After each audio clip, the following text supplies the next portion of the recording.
நம்ம நெய் சாதம் எப்படி பண்ணுறதுன்னு பார்க்கலாம். அதுக்கு 2 ஸ்பூன் கடலெண்ணெய்,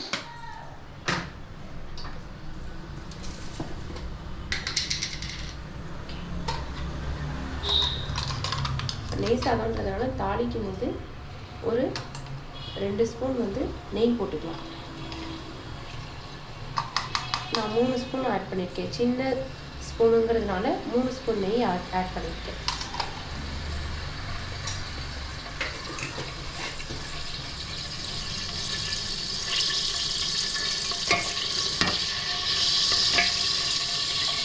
எண்ணெய் கொழுந்துருச்சு. இதில் பட்டை, ஏலக்காய், கொஞ்சம் சோம்பு, பிரியாணி இலை இதை இந்த எண்ணெய் நெய்யில் போட்டு வதக்கிக்கலாம்.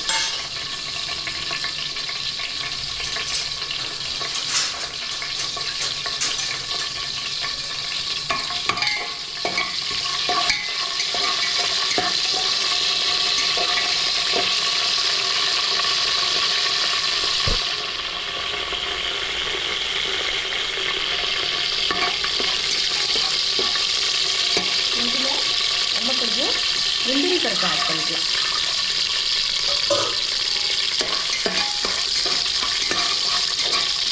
நெய் சாப்பாடு பிரியாணிக்கு முந்திரி பருப்பு ஆட் பண்ணும்போது ஒரு டேஸ்ட் கிடைக்கும்.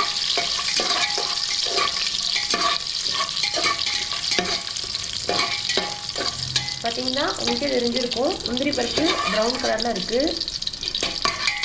எண்ணெயில் அந்த பட்டை லவங்கம் வந்துட்டு இதான பிறகு இப்போ நம்ம வெங்காயம் ஆட் பண்ணிக்கலாம். பெரிய வெங்காயம் நீளமாக கட் பண்ண பெரிய வெங்காயத்தை ஆட் பண்ணிக்கலாம்.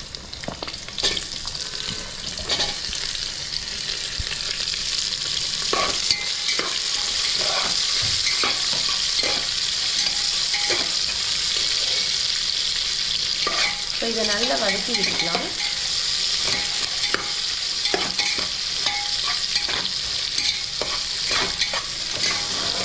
நெய் சாப்பாடு நான் குக்கரில் தான் செய்ய போகிறேன். அதனால் டேரெக்டாக நான் குக்கரில் தாளித்து விடுறேன்.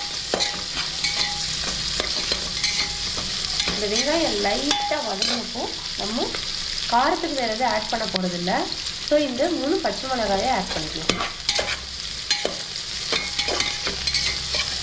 இந்த வெங்காயம் பச்சை மிளகா வந்து இந்த எண்ணெயில் நல்லா வதங்கட்டும்.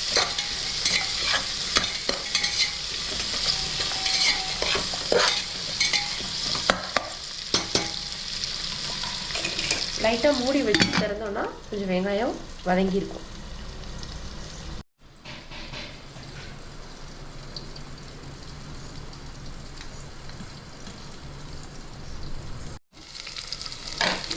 நம்ம வெங்காயம் பச்சை மிளகாய் வந்து பாருங்கள் நல்லா வதங்கியிருக்கு. வெங்காயம் எவ்வளோ தூரம் வதங்குதோ அதுப்போ தான் நமக்கு ரைஸ்க்கு நல்ல டேஸ்ட் கிடைக்கும்.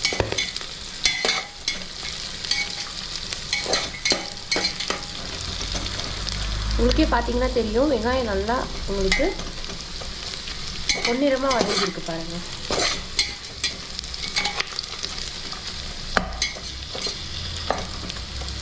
இந்த ஸ்டேஜில் நம்ம இஞ்சி பூண்டை ஆட் பண்ணிக்கலாம்.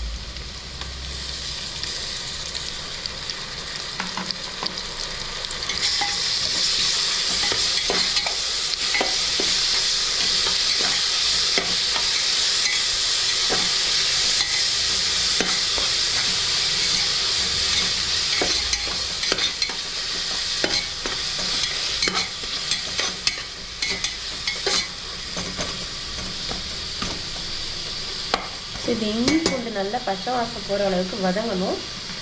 இப்போ இதை நம்ம மூடி வச்சுக்கலாம். இந்த வெங்காயத்தில் நம்ம இஞ்சி பூண்டு ஆட் பண்ணோம் இல்லைங்களா, அது பாருங்கள் அப்படியே விட்டுறாமல் கொஞ்சம் நல்லா கிளறி விடணும். குக்கரில் வந்து அடியில் அடி பிடிக்கிற மாதிரி இருக்கும். ஸோ நம்ம இப்போயே வந்து இதெல்லாம் நல்லா வதக்கி கிளறி விட்டோம்னா அடி பிடிக்காமல் இருக்கும்.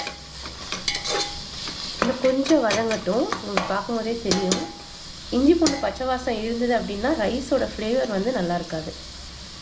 இப்போ அடுப்பை வந்து கொஞ்சம் லைட்டாக சிம்மில் வச்சு நீங்கள் பண்ணிங்கன்னா தீயாமல் இருக்கும். இஞ்சி பூண்டு நல்லா வதங்கிடுச்சு. இஞ்சி பூண்டு வதங்கினதுல நம்ம தக்காளி ஆட் பண்ணிக்கலாம்.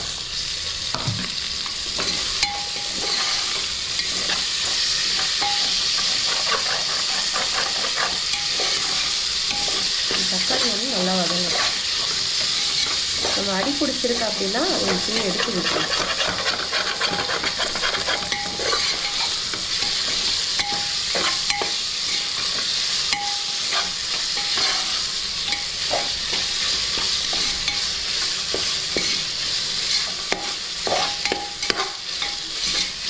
இந்த ஸ்டேஜில் வந்துட்டு ஃப்ளேவருக்காக நெய் சாப்பாட்டில் உங்களுக்கு ப்ளைனாக தான் இருக்கும். இந்த ஃப்ளேவருக்காக நான் கொஞ்சம் புதினாவும் கொத்தமல்லியும் கழுவி வச்சுருக்கேன், அதை ஆட் பண்ணிக்கலாம்.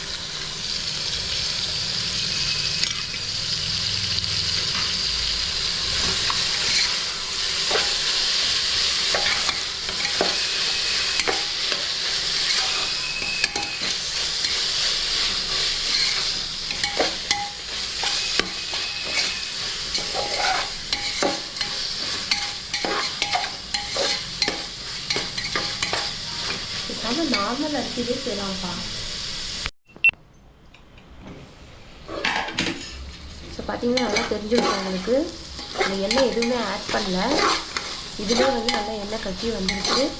ஸோ நம்ம இந்த தக்காளி போட்ட பிறகு நல்லா வதங்கிருக்கு பாருங்கள். இப்போது நம்ம ரைஸுக்கு தேவையான தண்ணி ஊற்றிக்கலாம். நான் இதில் வந்து 1.25 அளவு ரைஸ் எடுத்திருக்கேன். ஸோ 1க்கு 1.5 அப்படின்ற ரேஷியோவுக்கு நான் தண்ணி ஊற்ற போகிறேன். நான் இப்போ எடுத்துருக்கிறது ஜீரக சம்பா ரைஸ்.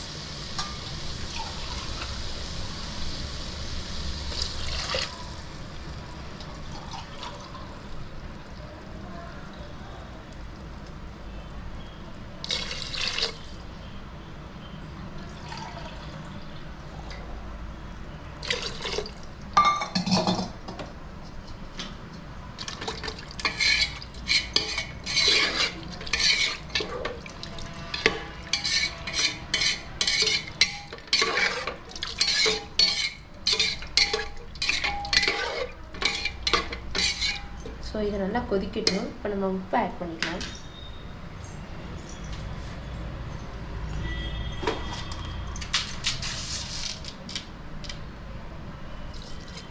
தண்ணி போடுங்க.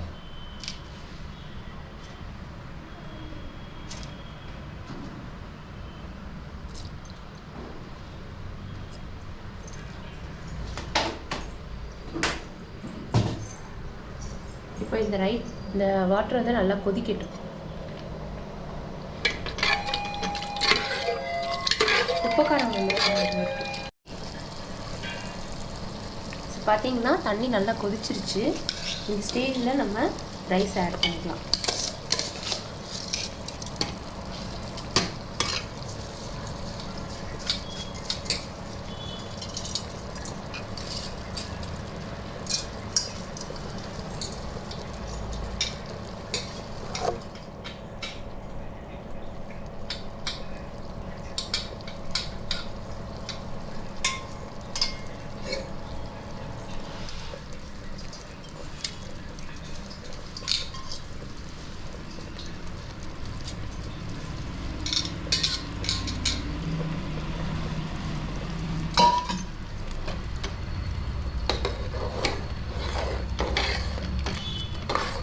இந்த ரைஸ் கொஞ்சம் லைட்டாக வேகட்டும்.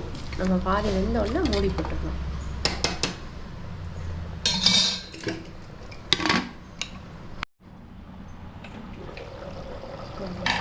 ஓப்பன் பண்ணி பார்க்கலாம். பார்த்தீங்கன்னா நல்லா ரைஸ் வெந்துட்டுருக்கு, உங்களுக்கே தெரியும். கொஞ்சம் ஒரு 3/4 வெந்ததுக்கப்புறம் நம்ம மூடி போட்டு தம்மில் விட்டு இன்னும் கொஞ்சம் இருக்கட்டும்.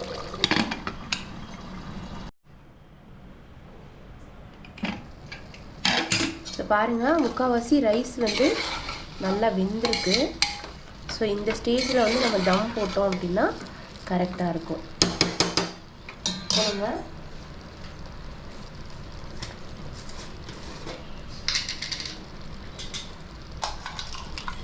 நெய் ஆட் பண்ணிக்கலாம்.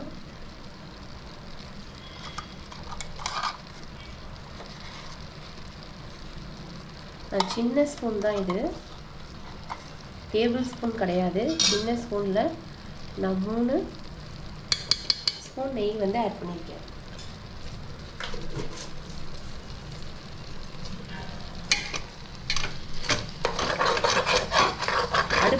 சிம்லேயே வச்சுக்கோங்க.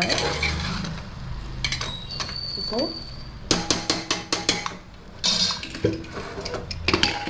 மூடி வச்சு ஒரே விசிலில் ஆஃப் பண்ணிடணும்.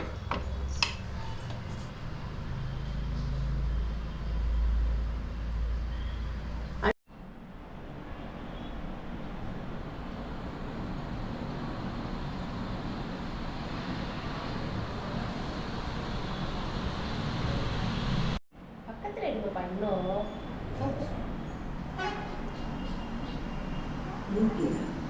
மூக்குன்னு சொல்லுங்க. அழகு இருக்கா? அழகு இருக்கா? நீங்கள்